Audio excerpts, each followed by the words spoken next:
మనందరికీ అభిమాన నాయకులు, మన జాతికి మరవలేని మేలు చేసిన పైనున్న గౌరవ మంత్రివర్యులు, గౌరవ శాసనసభ్యులు, పెద్దలందరికీ, వేలాదిగా తరలి వచ్చిన దళిత బాంధవులందరికీ, మీడియా మిత్రులకు పేరు పేరున నా హృదయపూర్వకమైన నమస్కారాలు తెలియజేసుకుంటున్నాను. దండోరా ఉద్యమంతో 30 సంవత్సరాలుగా నాకు అనుబంధం ఉంది. దండోరా ఉద్యమం ప్రారంభమైన మొదటి రోజున నేను ఉన్నాను. దండోరా ఉద్యమం సాకారమై వర్గీకరణకు చట్టబద్ధత కల్పించిన రోజున కూడా, ముఖ్యమంత్రి గారి ప్రకటన సందర్భంగా కూడా నేను శాసనసభలో ఉండడం చాలా అదృష్టంగా భావిస్తున్నానని చెప్పి నేను ఈ సందర్భంగా తెలియజేస్తున్నా. చరిత్రలోకి నేను వెళ్ళను కానీ అధ్యక్షుల వారి అనుమతితో ఒక మాట. కాసిం,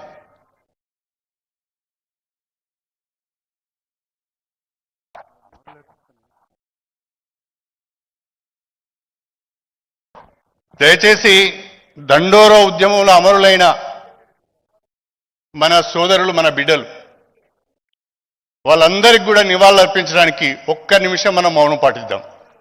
దయచేసి లేచి నిలబడండి.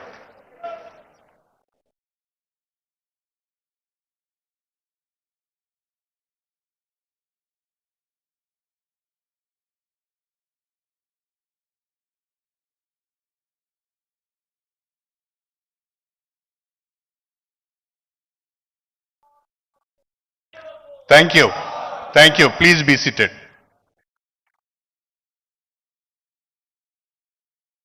దండోరా ఉద్యమ చరిత్రలోకి నేను వెళ్ళను కానీ 30 సంవత్సరాల పోరాటం తర్వాత సుప్రీంకోర్టు తీర్పు నేపథ్యంలో వర్గీకరణకు చట్టబద్ధత కల్పించాలని సంకల్పంతో, చిత్తశుద్ధితో దేశంలో ఏ ముఖ్యమంత్రి సాహసం చేయని పరిస్థితులలో, ఏ రాష్ట్ర ప్రభుత్వం ముందుకు రాని పరిస్థితులలో భారతదేశంలోనే మొట్టమొదటిసారిగా సుప్రీంకోర్టు తీర్పును అమలు చేస్తూ వర్గీకరణకు చట్టబద్ధత కల్పించిన మన ముఖ్యమంత్రి రేవంత్ రెడ్డి గారికి గట్టిగా చప్పట్లతో అభినందన తెలియజేయాలి. చాలా చాలా చాలా చాలా ధన్యవాదాలు ముఖ్యమంత్రి గారు.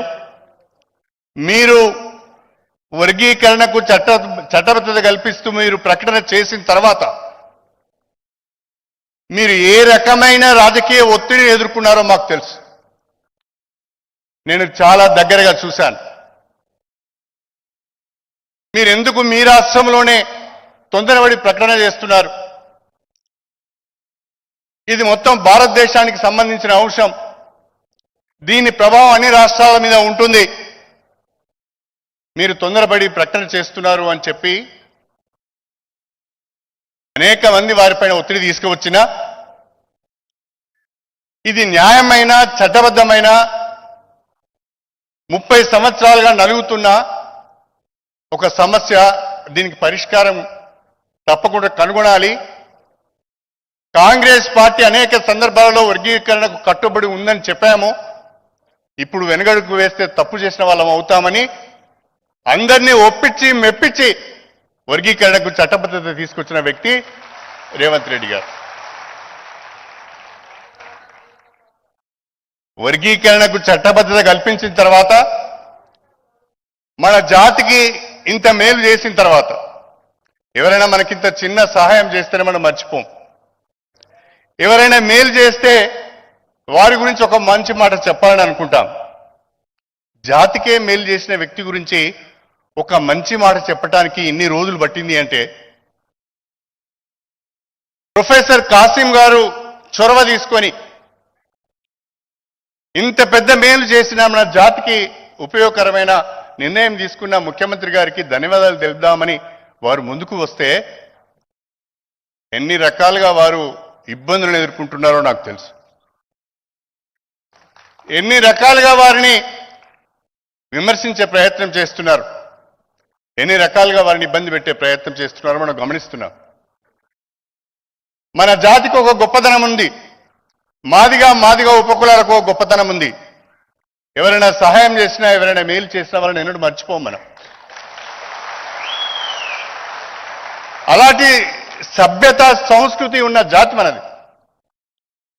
ఈనాడు చెడు చేస్తే తప్పకుండా ఎదురు తిరుగుతాం, మంచి చేస్తే తప్పకుండా నెత్తి మీద ఎత్తుకొని తిరుగుతాం. ఇంత మంచి కార్యక్రమం చేసినప్పుడు తప్పకుండా మనం అభినందించాలి. నేను నిజంగా ప్రొఫెసర్ కాసిం గారిని ఈ సందర్భంగా నిండు మనసుతో అభినందిస్తున్నాను. ఏ ప్రభుత్వం మనకు మంచి చేస్తున్నది, ఏ వ్యక్తి ఏ ముఖ్యమంత్రి మనకు మంచి చేస్తున్నాడు, మన గురించి ఆలోచిస్తున్నాడని అవగాహన ఉండాలి మనకు. కొంతమంది వాళ్ళ స్వార్థం కొరకు, వాళ్ళ రాజకీయాల కొరకు, వాళ్ళ ఉనికి కొరకు అనేక మాటలు చెప్తుంటారు, తప్పుదోవ పట్టించే ప్రయత్నం చేస్తుంటారు. అలాంటి వార్తల పట్ల, అలాంటి వ్యూహాల పట్ల మనం జాగ్రత్తగా ఉండాలి. ముఖ్యమంత్రి గారు విద్యాశాఖను నడుపుతున్నారు,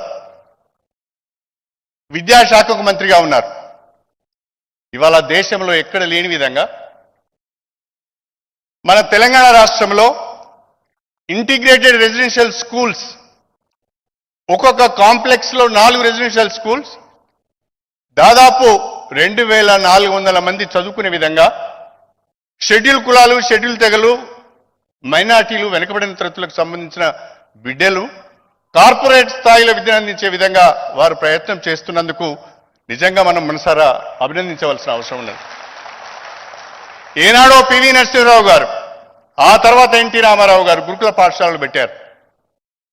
ఈ గురుకుల పాఠశాలల ఏర్పాటులో నేను చాలా కీలక పాత్ర వహించడం జరిగింది. ఆనాడు 1994లో 95లో సోషల్ వెల్ఫేర్ మినిస్టర్గా, ఆ తర్వాత విద్యాశాఖ మంత్రిగా 2 సార్లు నేను ఎక్కువగా గురుకుల పాఠశాలలు ఏర్పాటు చేసడానికి ప్రయత్నం చేశాను. నేను ముఖ్యమంత్రి గారికి ఒకే ఒక విజ్ఞప్తి చేస్తున్నాను. మనది ప్రజాప్రభుత్వం. ప్రజాప్రభుత్వంలో పేద వర్గాల యొక్క సంక్షేమం పైన దృష్టి పెట్టవలసిన అవసరం ఉంటుంది. పేద వర్గాలకు కావాల్సింది ఏంటి? పేద వర్గాలకు కావాల్సింది విద్య, వైద్యము, ఉపాధి, సంక్షేమం. ఈ 4 అంశాలపైన ప్రభుత్వం దృష్టి పెడితే తప్పకుండా మేమందరం కూడా డాక్టర్ బిఆర్ అంబేద్కర్ అందించిన రిజర్వేషన్, మీరు అందించిన వర్గీకరణ ఆసరా చేసుకొని ముందుకు వెళ్ళటానికి అవకాశం ఉంటుంది అని చెప్పి నేను ఈ సందర్భంగా తెలియజేస్తున్నా. నేను ఒక చిన్న విషయం చెప్తాను మీ దృష్టికి. ఒక చిన్న రిఫార్మ్, ₹1 ఖర్చు లేకుండా చేసిన ఒక చిన్న రిఫార్మ్ ఏంటి అంటే, నేను విద్యాశాఖ మంత్రిగా ఉన్నప్పుడు, కేంద్రంలో ప్రకాష్ జవదేకర్ గారు హెచ్ఆర్డి మినిస్టర్గా ఉన్నప్పుడు దేశంలో బాలికల విద్య పైన ఒక కమిటీ వేశారు. దానికి ఆయన ఎందుకో కానీ నన్ను చైర్మన్ చేశారు. ఆ సందర్భంగా నేను రాష్ట్రాలు తిరిగి వచ్చి వారికి ఒక నివేదిక ఇచ్చాను. కస్తూర్బా గాంధీ బాలికా విద్యాలయాలు 6, 7, 8 తరగతులకే పరిమితమైనాయి. ఒక ఆంధ్రప్రదేశ్లో మాత్రం 10వ తరగతి వరకు 9, 10 తరగతులకు రాష్ట్ర ప్రభుత్వం ఖర్చు భరించి చేస్తున్నది. ఇలా కాకుండా దేశవ్యాప్తంగా బాల్య వివాహాలు అరికట్టాలంటే ఈ యొక్క కేజీబీవీలను ఇంటర్మీడియట్ వరకు 12th క్లాస్ వరకు అప్గ్రేడ్ చేయాలని చెప్పి ఒక నివేదిక ఇస్తే, ఆ నివేదికను ప్రకాష్ జవదేకర్ గారు, నరేంద్ర మోడీ గారు అమలు చేశారు. అంటే అలాంటి చిన్న విషయాలతో ఇవాళ మాకు కావాల్సింది కూడా విద్యనే. నాణ్యతతో కూడిన విద్యను అందిస్తే దళిత బిడ్డలు ఎవరికి కూడా తీసిపోరు అని చెప్పి నేను ఈ సందర్భంగా తెలియజేస్తున్నాను. ప్రైమరీ స్కూల్లో చదువుకొని, గవర్నమెంట్ ప్రైమరీ స్కూల్లో చదువుకొని, జిల్లా పరిషత్ హై స్కూల్లో చదువుకొని, కార్పొరేట్ స్కూల్లో చదువుకున్న వాళ్ళతో పోటీ పడాలి అంటే అది సామాన్యమైన మాట కాదు, చాలా అంతరం ఉంటుంది. నేను I want to make a statement. Inequalities in education leads to inequalities in society. మనం అందించే విద్యలో ఉన్న అంతరాలు సమాజంలో కూడా అంతరాలను సృష్టిస్తాయి. ఒకప్పుడు సామాజిక అసమానతలు, ఆ తర్వాత ఆర్థిక అసమానతలు, ఇప్పుడు విద్యాపరంగా అసమానతలు వస్తున్నాయి. మళ్ళీ మేము వెనుకబడే ప్రమాదం ఉన్నది. మా జాతి మళ్ళీ వెనుకబడే ప్రమాదం ఉన్నది. మా జాతి మళ్ళా మిగతా వాళ్ళతో సమానంగా ముందుకు వెళ్ళాలంటే నాణ్యమైన విద్య మాకు అందుబాటులోకి కావాలి. విద్య అందించడం కాదు, విద్యను అందుబాటులోకి తీసుకురావడం కాదు, నాణ్యమైన విద్య పేద వర్గాల బిడ్డలకు, దళిత బిడ్డలకు అందరికీ కూడా అందుబాటులో ఉండాలి. అది ఉండాలి అంటే ఇప్పుడున్న గురుకుల పాఠశాలలు కానీ, ఇప్పుడున్న ఇంటిగ్రేటెడ్ రెసిడెన్స్ స్కూల్స్ కానీ, మీరు ఆలోచించే తెలంగాణ పబ్లిక్ స్కూల్స్ కానీ ఈ బిడ్డలకు అవకాశం కల్పిస్తే తప్పకుండా మేము అందరితో పోటీ పడతామని చెప్పి ఈ సందర్భంగా తెలియజేసుకుంటున్నాం. నా దృష్టిలో తెలివి ఎవరి సొత్తు కాదు. ఒక కులానికో ఒక మతానికో మాత్రమే తెలివితేటలు ఉంటాయని ఎవరన్నంటే వానికంటే మూర్ఖుడు ఇంకోడు లేడు. సమాన అవకాశాలు కల్పించినప్పుడు, సమాన స్థాయిలో విద్యను అందించినప్పుడు ప్రతి ఒక్కడు కూడా మట్టిలో మాణిక్యంలాగా రాణిస్తాడనేది నా బలమైన అభిప్రాయం అని చెప్పి ఈ సందర్భంగా తెలియజేస్తున్నా. మీరు విద్య పైన ప్రత్యేకమైన శ్రద్ధ పెడుతున్నారు. దయచేసి ఇంకా అనేక రిఫార్మ్స్ రావాల్సిన అవసరం ఉన్నది. విద్య అంటే ఓన్లీ ఇన్ఫ్రాస్ట్రక్చర్, టీచర్స్ మాత్రమే కాదు. విద్య అంటే మనం అనుకుంటాం 4 భవనాలు కడితే అయిపోతుందని, లేదు ఉపాధ్యాయులు నియామకం చేస్తే సరిపోతుందని. విద్య అంటే ఇన్ఫ్రాస్ట్రక్చరు, ఉపాధ్యాయులు కానే కారు. విద్య అంటే విద్యార్థులు, వాళ్ళ తల్లిదండ్రులు, ప్రభుత్వము, ఉపాధ్యాయులు, వీళ్ళంతా స్టేక్ హోల్డర్స్. వీళ్ళందరి యొక్క అభిప్రాయాల మేరకు మనం విద్యారంగాన్ని ప్రక్షాళన చేయవలసిన అవసరం ఉంది అని చెప్పి నేను ఈ సందర్భంగా తెలియజేసుకుంటూ, నాకు పరిపూర్ణమైన నమ్మకం ఉన్నది.